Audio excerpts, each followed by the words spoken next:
Hello everybody.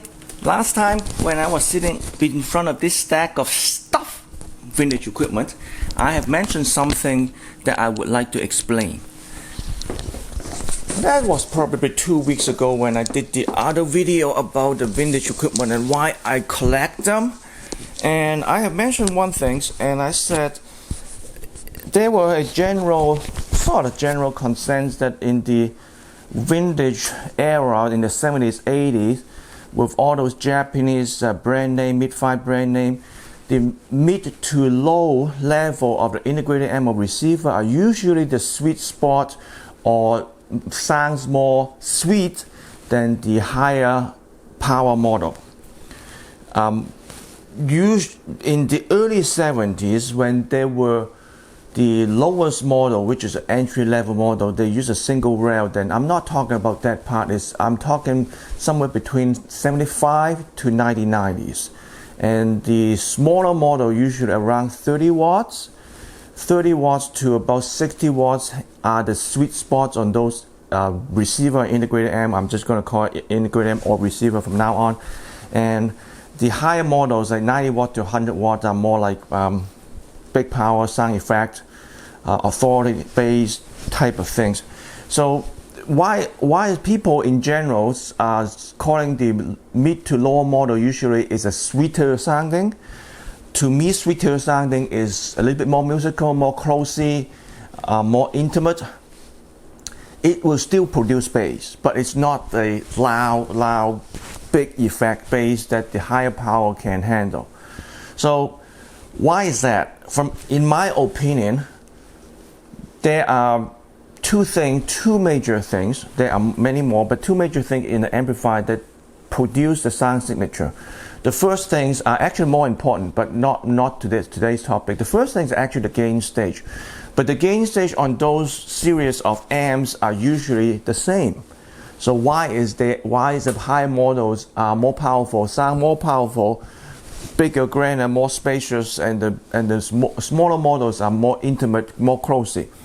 It's the output stage. So I am going to try to simplify this. There are a lot more details on everything that I'm going to talk from now on, but I'm going to simplify things. From a mid-lower model, from 30 watt to 60 watt, you only need like one pair of transistor. Same thing as two, but let's stick with transistor for now on. One pair. One for a positive rail and one for the negative rail. So they combine together and drive the speaker. So one pair of transistor. So then you have one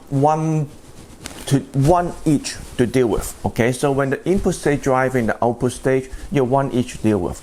But when you get to higher model, 80 watts and up, usually generate 80 watts and higher model, you need two pairs. 150 watts, you need three pairs. So three positive, three negative, driving the speaker, combined driving the speaker. So you get three different things to handle each side.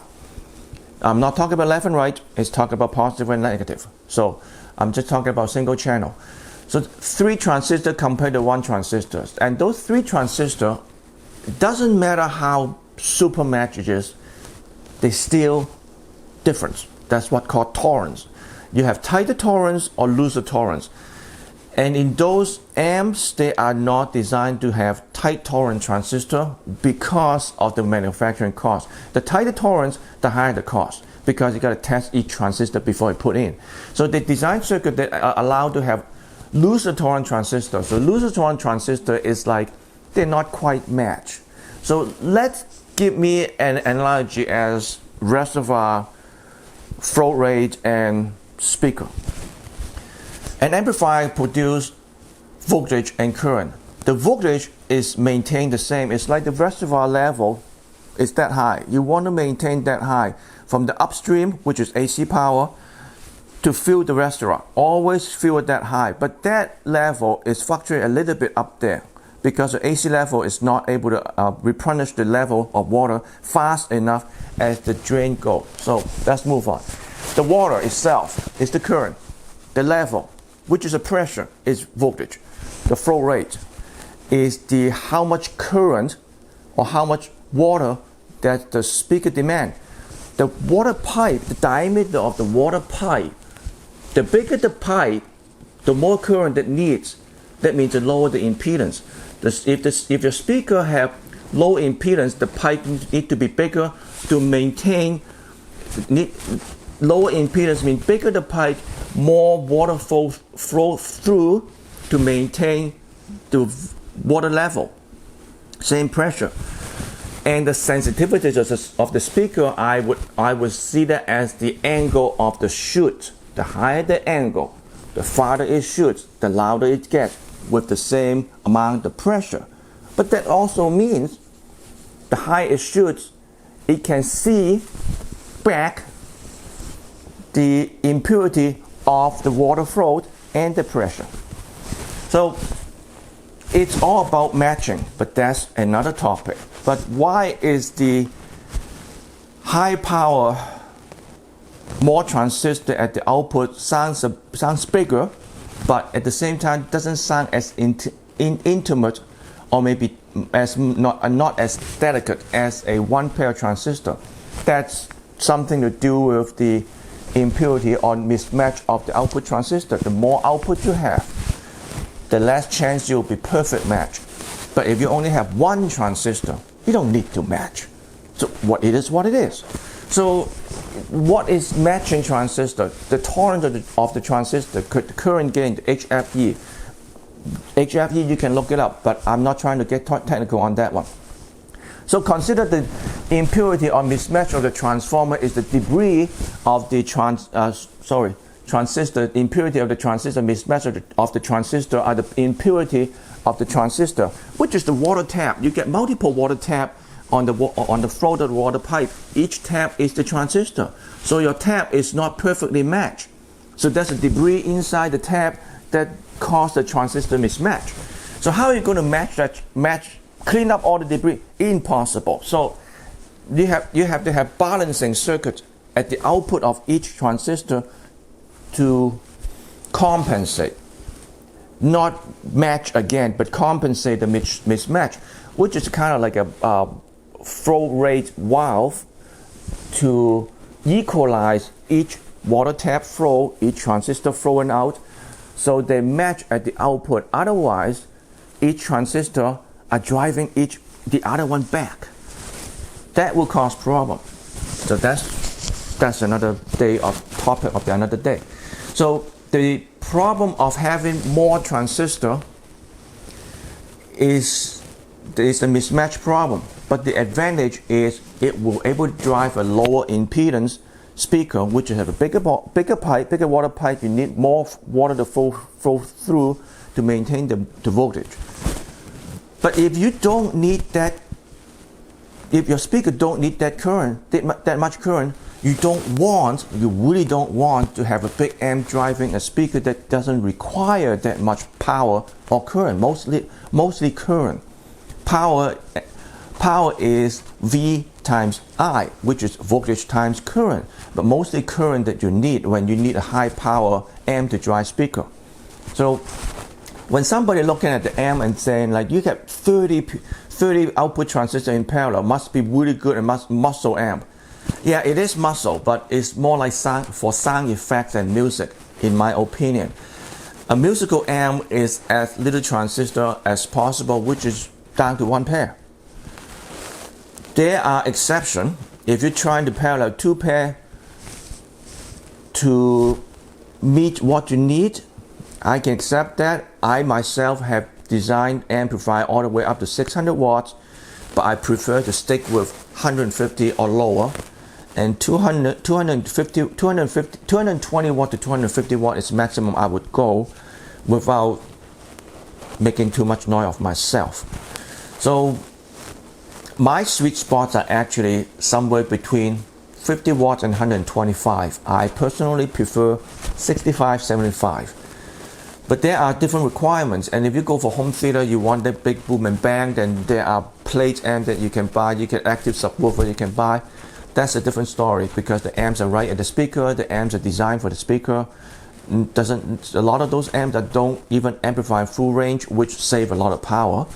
But an external amp most external amp without the active crossover are amplifying full range, and even with the active crossover, the amp were designed to be full range. So all the output transistors are going to handle the full range of frequency from 20 Hz to 20 kHz.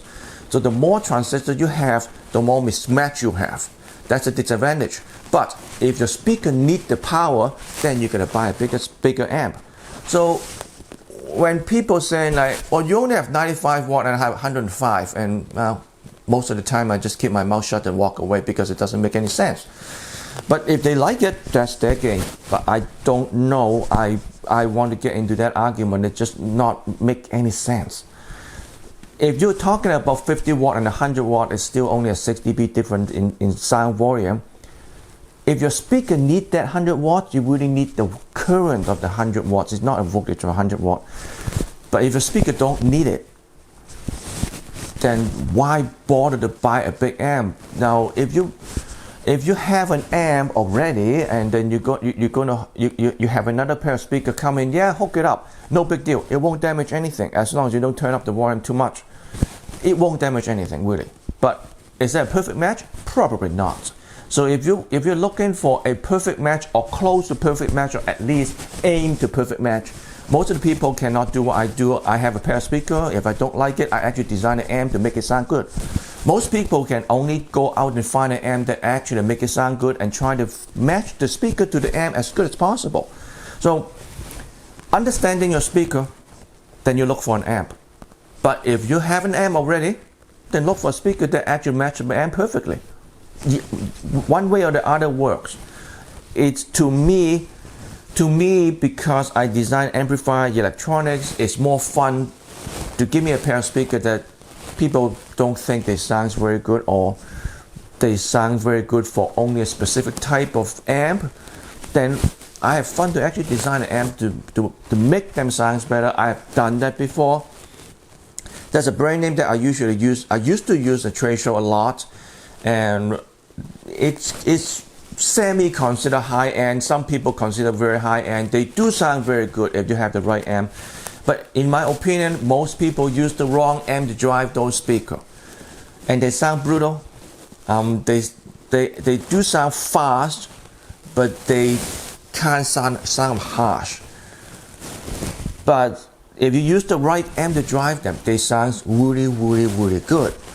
So it is about matching. All the way back to it is about matching. But what I'm trying to say in this video is why the bigger power amp in the vintage, they usually get the rap as they don't sound as sweet as the smaller amps or smaller receiver. There's a reason for it. And the reason is they use more transistor at the output in parallel on a higher power, and a single transistor and a lower power. If you get a chance to buy a new amp and not in a big room, try the entry level or one about the entry level, not always the so-called top of the line. So-called top of the line sometimes gives you more features, and those features usually a lot of time degrade the sound because it's more junk in the signal path. So top of the line is not necessarily better. It just gives you more power, more features, and make you feel better. And sometimes the other one too. So if you're looking for sound, if you're looking for music like me that want a music can play all day long without fatigue, you can enjoy the music from in the morning all the way to in the evening and not drawing attention to you. That's another topic again, is music in your home shouldn't draw attention to you. If it does, your system is not doing quite right, but let's leave it to that another day. If you want the music playing all day long without fatigue and you just want more and more, you enjoy it, then look for a smaller amp. Okay, bigger speaker, not bigger speaker actually has higher efficiency than small monitor speaker in general, which is like a 3 feet, 4 feet tall speaker. They are usually have higher efficiency than a stand mount monitor speaker. But when you go up to big 6 or 7 foot, that's different story. You might need more current for those because of the big woofer. But look for something entry-level amps, maybe 1 or 2 level on top of the above the entry level. Those are the sweet spots. Those are usually the sweet spot, unless the manufacturer are specifically designed for big amp for a bigger purpose. Then you probably need or use or can take advantage of the bigger amp. Otherwise, mid to low is a perfect sweet spot. So I'm going to circle now again, isn't it? So I'm going to shut it off now. So until next time, stay safe. I'm turning off the camera now. Bye!